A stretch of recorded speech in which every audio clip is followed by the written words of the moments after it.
Okay, here we are again at 2140 Babcock, the new killing center that they're getting, Desert is getting ready over here. This street, Babcock, 2140 Babcock. And we're here protesting and having a press conference again. Nobody's barely begun.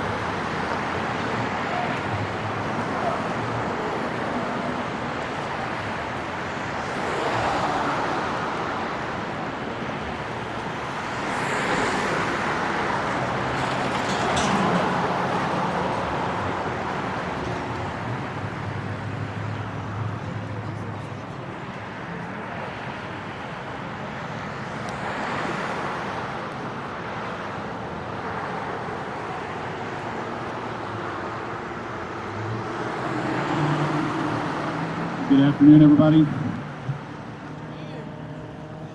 If we could, let's start with prayer.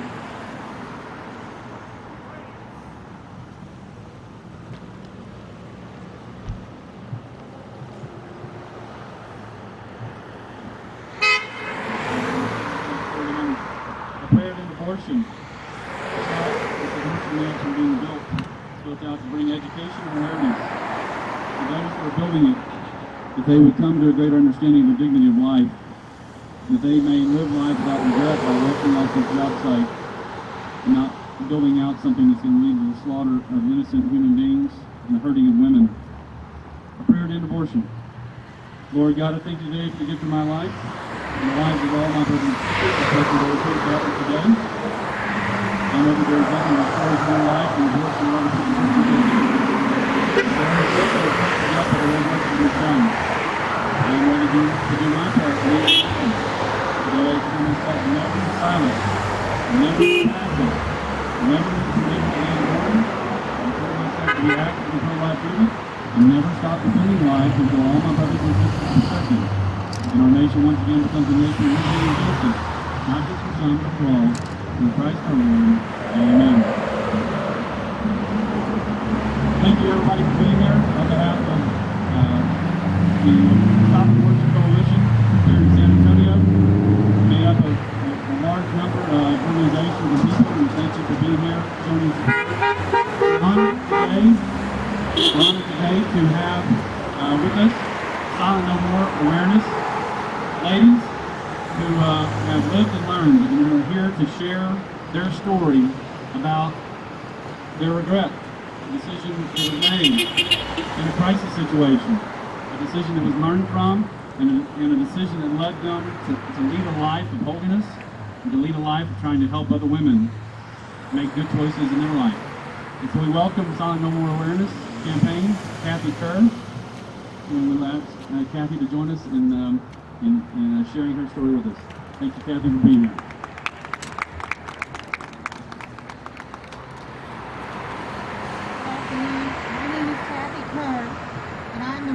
Coordinator for Silent No More Awareness in San Antonio and the Austin area.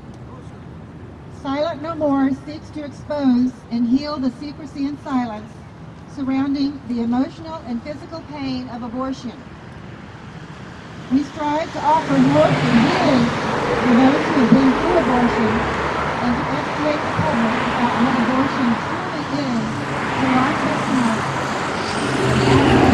Million abortions indefinitely tied to silence. I am the face and the voice of those who have had abortions and have suffered because of it. I am deeply saddened and distressed by what is happening in this building behind me. I have been on one of those tables, and I'm here to tell you the truth of what abortion really is and how it harms millions of women, men, children. Abortion is not good for women. There is absolutely nothing healthy about abortion. I was pressured into having an abortion when I was 19 by someone I thought loved me. All I remember at that time was the deafening silence around me. The two friends I confided in were relatively silent and could not offer any alternatives or support. My own Catholic doctor recommended a New York hospital which performed abortions because abortion was not legal in Texas at that time.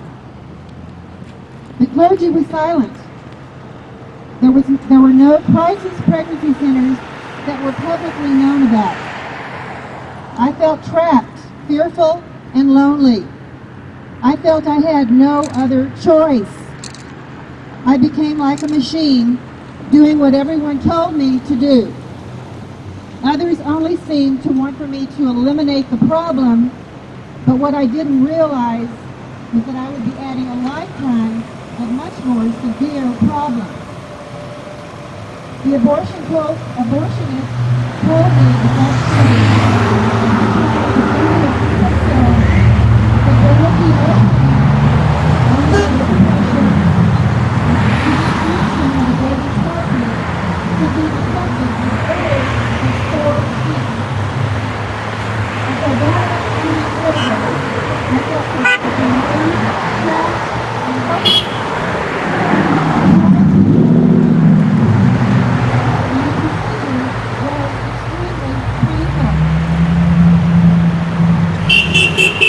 For some perverse reason, the doctor told me that it was a boy.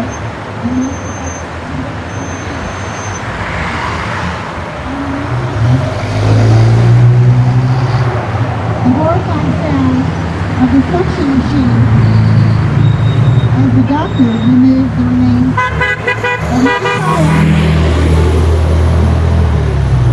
If people only knew the ugliness and brutality that occurs in these buildings. I wish I had known the tremendous pain also that babies feel during an abortion. I felt an overwhelming sense of loss as I left the facility. I had indeed lost something, my child. I had to go back home and pretend that everything was fine. I continued to put on a happy face for many years, but I was miserable inside. I married a year and a half later to a wonderful man and had 3 beautiful, healthy children. But the guilt, shame, and remorse began to come to a head after the birth of my 3rd child, and I suffered deep depression. By the grace of God, I began to turn back more seriously to my Catholic faith and to attend retreats and pilgrimages. It was there that I found God's loving forgiveness and mercy. But abortion had harmed me, my children, and my marriage for many years, and it most certainly harmed my unborn child. It had devastating effects on me, physically, emotionally, psychologically, and spiritually. I was not able to bond with my children the way that a mother should. I now know that young women are lied to, deceived, and mistreated when they have an abortion. It affects the entire being and the dignity of a woman. As a representative of Silent No More, I have talked to many women and men who have very similar stories, and it is tragic to hear their suffering.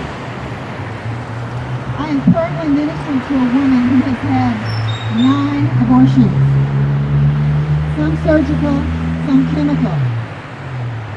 Planned Parenthood gave her a pill and sent her home to deal with it. She is recovering from drugs and alcohol and is overwhelmed by grief and disbelief at what she was talked into by destroying her 9 children. Thanks be to God, she has attended a post-abortion healing retreat and returned to the church, and now is beginning the long and difficult road to hope and healing, and she will have a very long road. And this is what we do through Silent No More.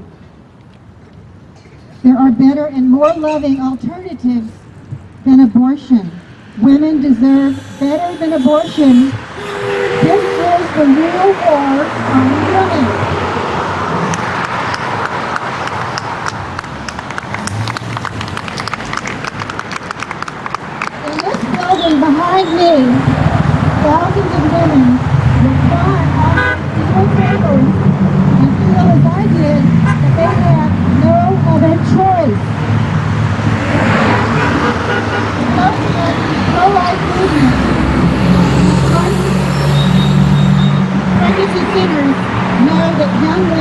have another choice better than abortion. I wish to God that they had been around when I was going through my decision.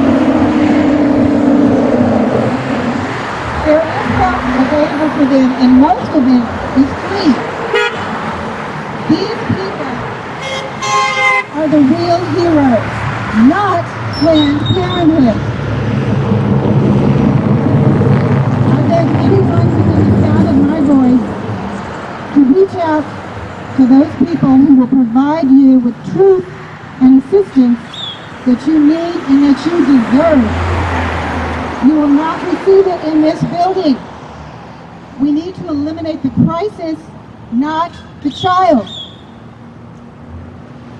And so for the sake of my unborn son, whose name is Joseph, I will be silent no more.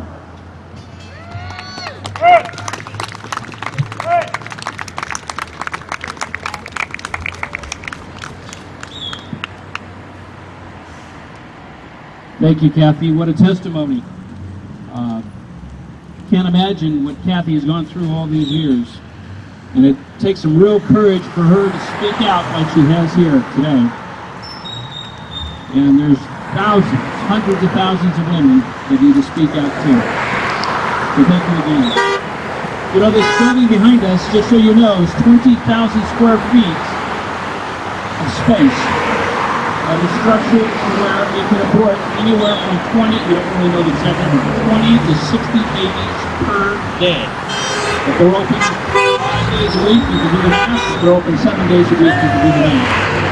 For now, we believe they're going to become almost a regional center from here all the way to South Texas. This medical center was put together, was designed, was set aside the land so it could heal people, not kill babies. And it is a travesty to see what is taking place here as we stand here today, looking at all the hospitals, all the healing going on around us, and yet there's plenty to do here.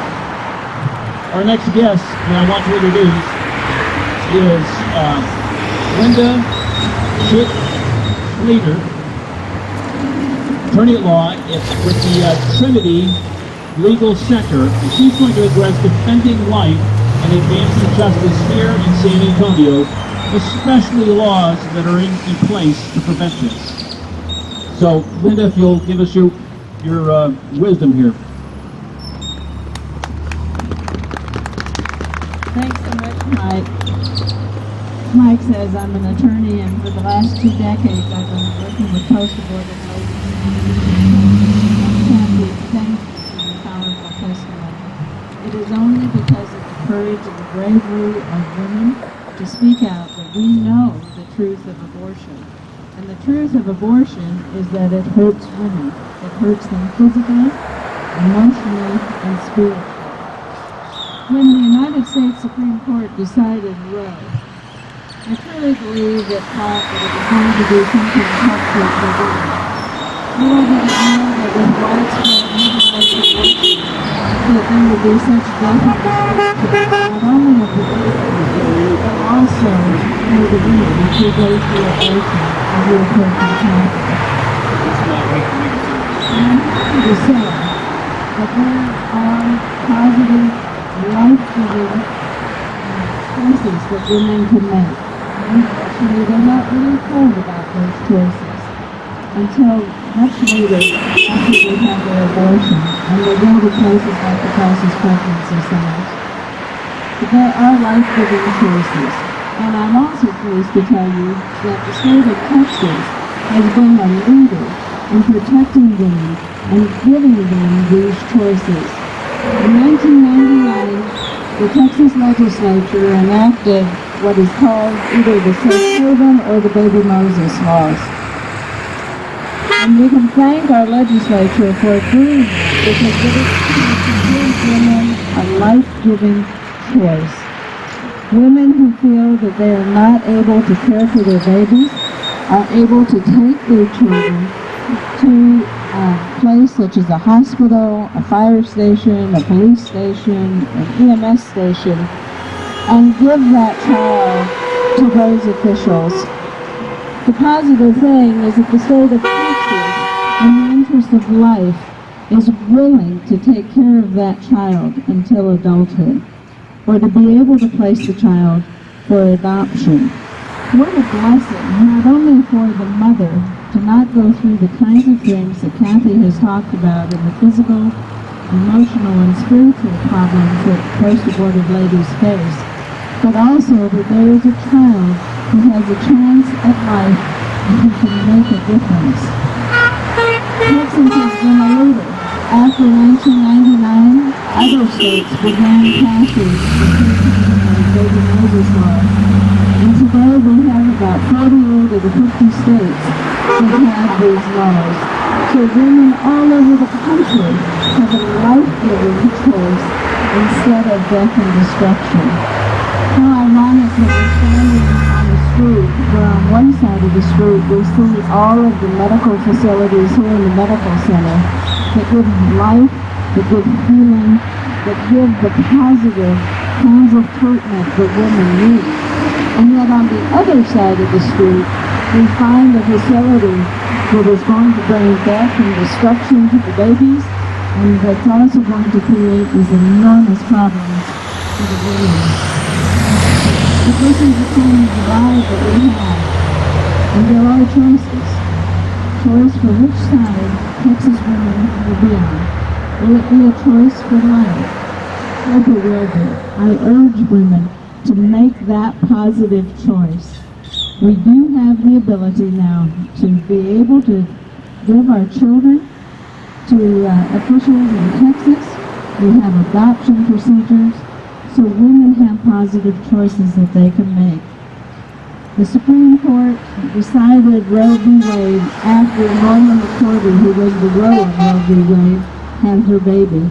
And Norma has said over and over and over again, I am so glad that the choice I had to make was one of life, because now I know my baby is alive and well. This is the feeling of so many women who wish they had that choice and wish they had have had a life-giving choice to do instead of what has happened with abortion in this country. There is hope and there is healing. Kathy has indicated with great such a silent email. But I urge any woman who is thinking, I can't raise this child, to know for a fact that with the baby Moses laws, with adoption, you have positive, life-giving choices that you can make. The abortionists say that it'll be over in 10 minutes and they'll never think about this again.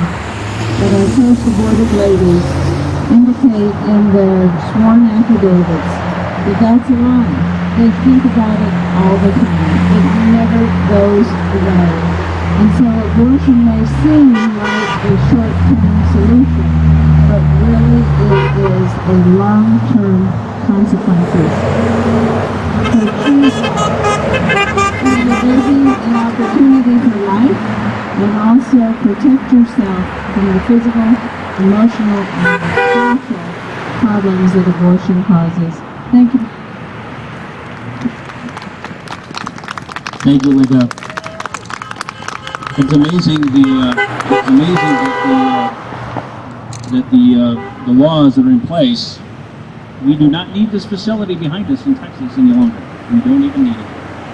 I'd like to introduce everyone to Kelly Gresham. Kelly is the new executive director for San Antonio Coalition for Life. She just has a couple of words and we'll wrap it up. Kelly? Thank you, Mike. We have seen the power that San sidewalk and cities women and their babies and their families have had. We're asking now that you can join us for an hour, anytime during the day, but hopefully during business hours where the contractors will see us, and come and stand on this sidewalk with us. Our viewers can have all kinds of far-reaching, wonderful consequences that we can't even know about. If you'd like to go ahead and sign up, you can see